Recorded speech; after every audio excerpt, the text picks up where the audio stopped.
श्यामलकोमलंगं सीताशमारोपितवामभागं पाणौ महासायकचारुचापं नमामि रामं रघुवंशनाथम्।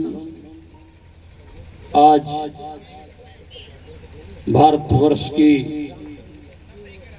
श्रेष्ठ भूमि, ज्येष्ठ भूमि, वीरों की भूमि, सतियों की भूमि, हरियाणा की पावन धरा पर जो धर्म क्षेत्र कुरुक्षेत्र के नाम से भी जाना जाता है, वह हरियाणा महेंद्रगढ़ में ऐसे तपोनिष्ठ पाली ग्राम में, जहां वैराग्य के भूषण तपोनिष्ठ अनंत श्री विभूषित ब्रह्मनिष्ठ परम पूज्य श्री जयराम दास जी महाराज की तपस्थली, उसके प्रांगण में स्वदेशी के पूरे राष्ट्र का पूरे विश्व में प्रचार प्रसार करने वाले श्री राजीव दीक्षित जी के नाम से स्थापित गो सेवा, अनाथ सेवा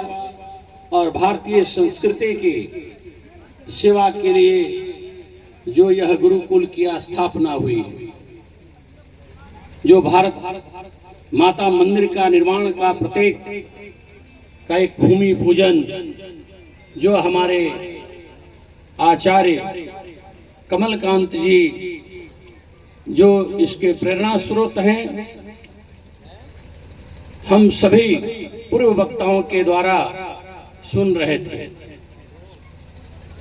भारतवर्ष को जो यह हमारी भारत भूमि है, वह आचार्य देवों की भूमि है, मातृदेवों की भूमि है, पितृदेवों की भूमि है। आज उस भारतवर्ष जिसको हम सोने की चिड़िया कहते हैं, जिस भारतवर्ष को विश्व गुरु के नाम से जाना जाता था, आज हमारा भारतवर्ष क्या उस स्थिति में है? पूर्व हमारे विद्वत जनों ने, मैंने सबकी बातों को सुना।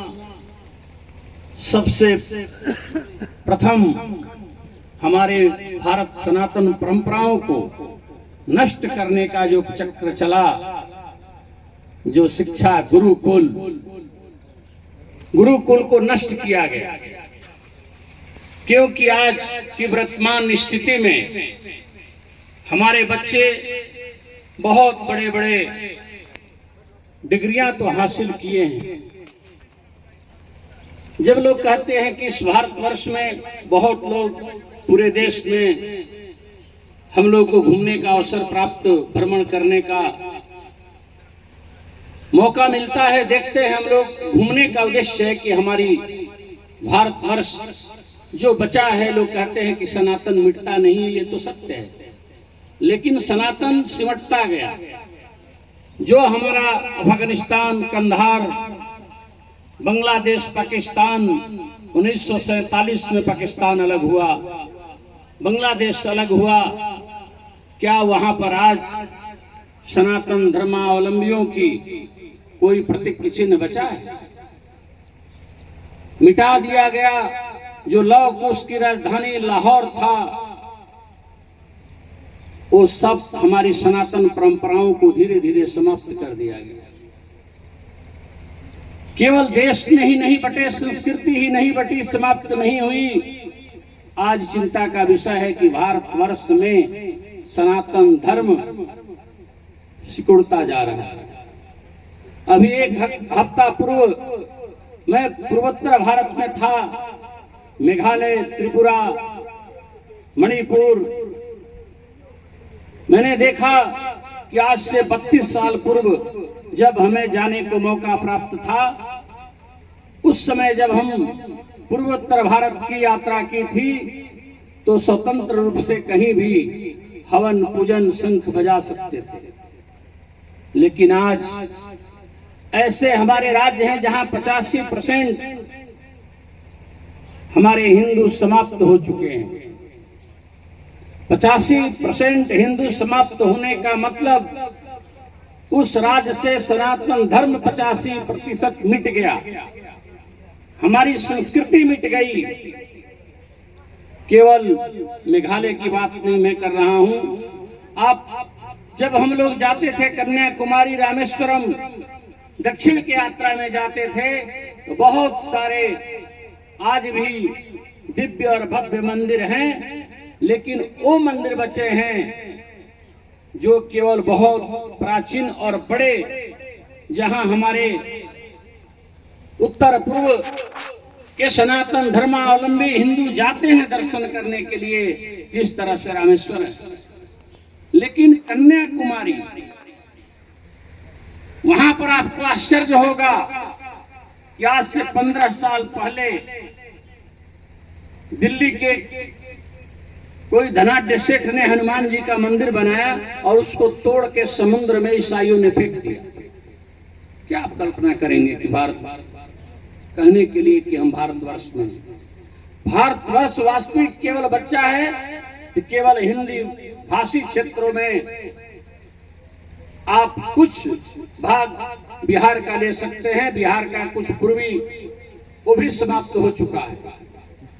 उत्तर प्रदेश, उत्तराखंड, हिमाचल और यहाँ तक कि पंजाब में जिस तरह से ईसाईकरण, ईसाइयों का प्रचार प्रसार हो रहा है, धीरे धीरे वहां से भी हमारे सिख धर्म के लोग मानने वाले भी बहुत लोग ईसाई बन चुके हैं। केवल हरियाणा, राजस्थान, गुजरात, मध्य प्रदेश और महाराष्ट्र के कुछ भाग जो बचा है, जिसको आप कह सकते हैं कि भारतवर्ष बचा है। भारतवर्ष जिस तरह से खोखला होता जा रहा है, मिटता जा रहा है, क्योंकि सर्वप्रथम हमारे देश के शिक्षा गुरुकुलों को समाप्त की गई। वो गुरुकुल भारत की रीढ़ है, संस्कृति की रीढ़ है। गुरुकुल में कोई जाति पाति, ऊंच नीच, राजा गरीब, अमीर की बात नहीं होती थी। एक तरफ देश का चक्रवर्ती सम्राट का पुत्र पढ़ता था, एक मछुआरे जिस गुरुकुल में भगवान पढ़ते थे उसमें केवट भी पढ़ते थे, जिस गुरुकुल में कृष्ण पढ़ते थे उसमें याचक ब्राह्मण, गरीब भिक्षुक ब्राह्मण भी पढ़ता था। वो हमारी संस्कृति रही है, सनातन धर्म रहा है, भारत रहा है। हमारी शिक्षा पद्धतियों को नष्ट करके, हम भौतिक ज्ञान अर्जन करके हमारे बालक आज माता पिता को वृद्धाश्रम भेज रहे हैं, जो भारतवर्ष के लिए कलंक है। जिस भारतवर्ष में हमारे पूर्वजों ने माता पिता को भगवान के रूप में पूजा है, साक्षात परमात्मा के रूप में पूजा है, आज वो गुरुकुल में जा,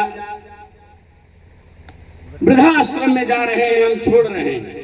उसका मूल कारण क्या है? गुरुकुल को समाप्त होना। उसके साथ साथ जैसे ही गुरुकुल समाप्त हुआ, भारतवर्ष की गौशालाएं समाप्त हो गई, गौ माता समाप्त हो गई।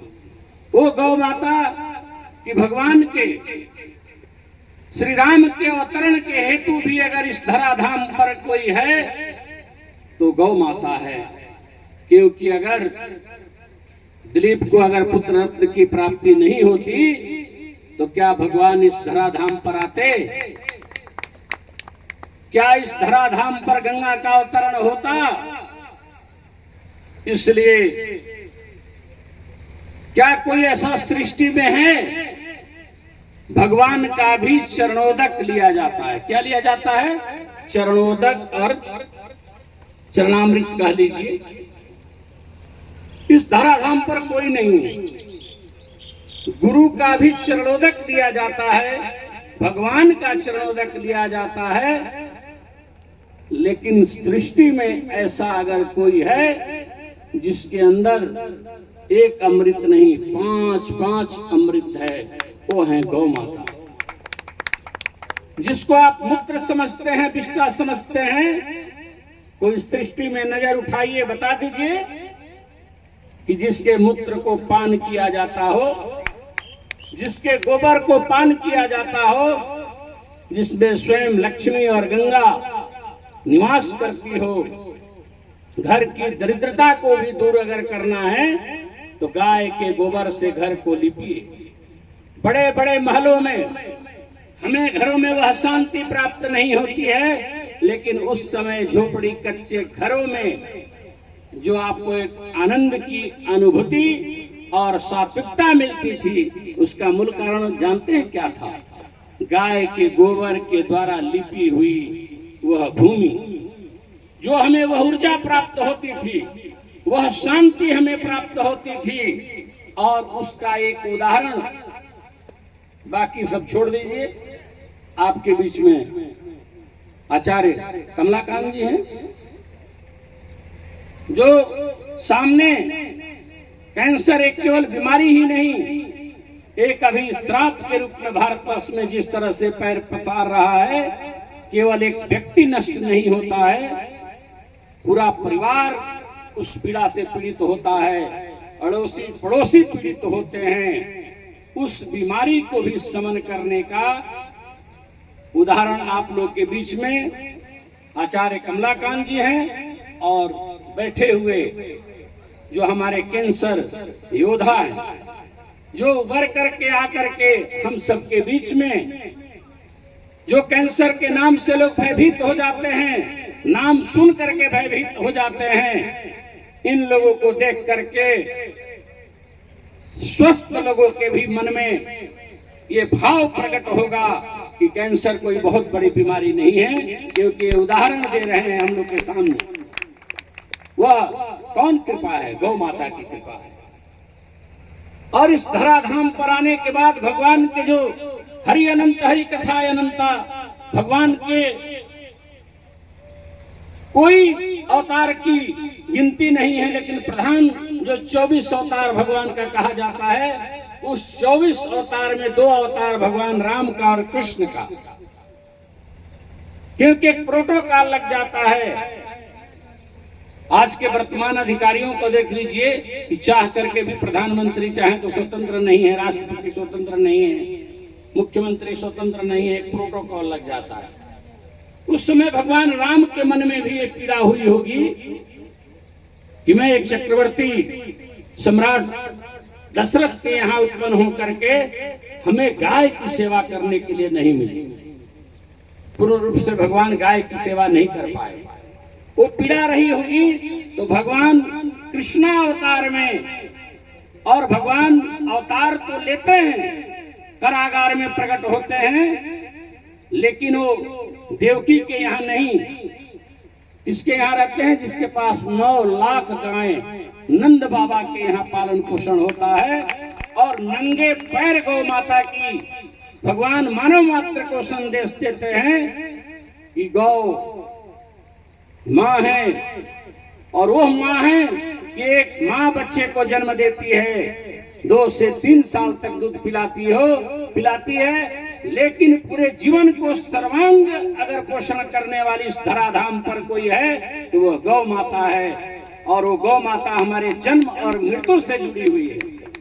सनातन धर्म में रहने वाले विश्व के किसी भी कोने में निवास करते हों, लेकिन उनकी एक इच्छा होती है कि हमारे घर में कोई ऐसा पुत्र उत्पन्न हो जो हमारे जीवन में माँ गंगा का दर्शन करा दे और एक गौदान करा दे। तो बैतरणी से पार करने से, भव सागर से भी पार करने वाली अगर कोई है तो गौ माता है। तो उस गौ माता को भगवान नंगे पैर गोचारण किए हैं और गोविंद कहा है। ऐसे जब भगवान गौ माता के लिए समर्पित हैं तो हमें अपने बच्चों को संकल्प लेना चाहिए कि गुरुकुल में अवश्य, नहीं तो वृद्धाश्रम हमारे लिए तैयार है। वृद्धाश्रम तो जाना ही है। जब गौ माता सड़कों पर घूमेंगी, डंडा मार के हम उनको बाहर कर देंगे, तो हम सोचेंगे कि महल बनाए हैं, महल में रह लेंगे सुख शांति से। तो महल में सुख शांति से रह नहीं सकते, क्योंकि सनातन धर्म की रीढ़ गौ माता अगर सड़कों पर जब तक विचरण करेगी और गौ हत्या होती रहेगी, भारत भी नहीं बचेगा, हम भी नहीं बचेंगे। इसलिए गौ माता की सेवा और गुरुकुल की स्थापना हमें बहुत आवश्यक है। इसी शब्दों के साथ मैं अपने वाणी को विराम। जय श्री राम। भारत माता की, भारत माता की, गौ माता की, गौ माता की। जय श्री राम।